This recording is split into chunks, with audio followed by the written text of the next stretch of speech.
سلام علیکم. یک پیغام از ملک غریبی در صبح دم تمام خوشی‌های زندگی را بر شما تمنا می‌سازم. آبادگر جهان ویران مایم، دنیا که چه حاصل است تو خود دنیایم.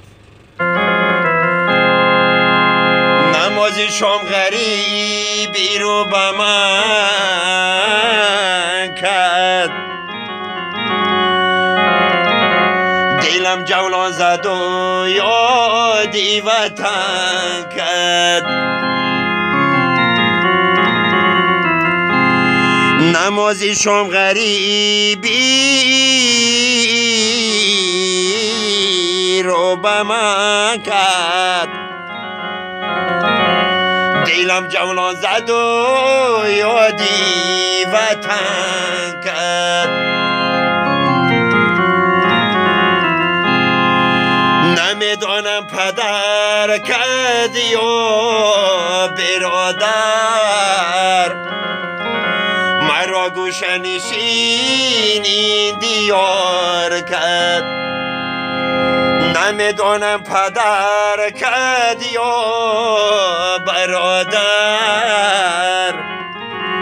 مرا گوشه نشین این دیار کردی.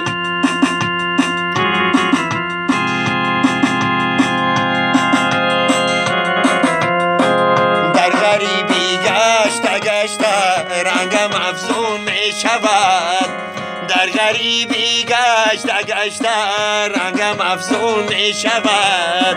کس نمیداند بزودی حالی ما چون می شود، کس نمیداند بزودی حالی ما چون می شود. در غریبی ناله کردم هیچ کس یادم نکرد، در غریبی ناله کردم هیچ کس یادم نکرد. در قفس افتادم و صیاد و آزادم نکرد، در قفس افتادم و صیاد و آزادم نکرد.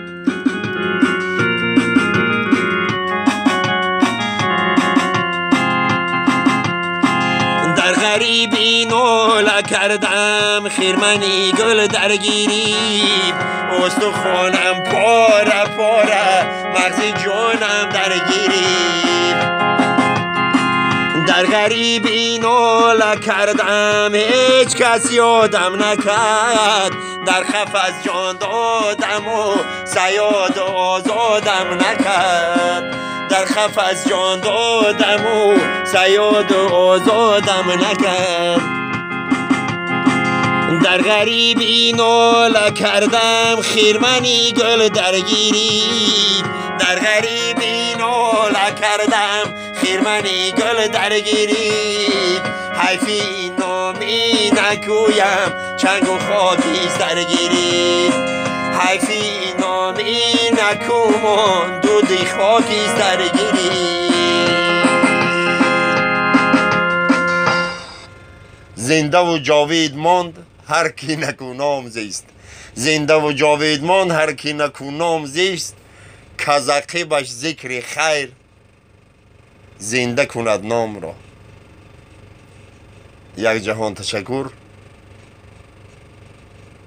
به تمام یار و دوستان، به تمام مردم مسلمان. آنچه که به خودم تمنا میکنم، هر یک آدم به خودش چی تمنایی داره و سکرت همه رو به تمام مردم مسلمان تمنا میکنم. سلامت خانه آباد و سربلند باشه.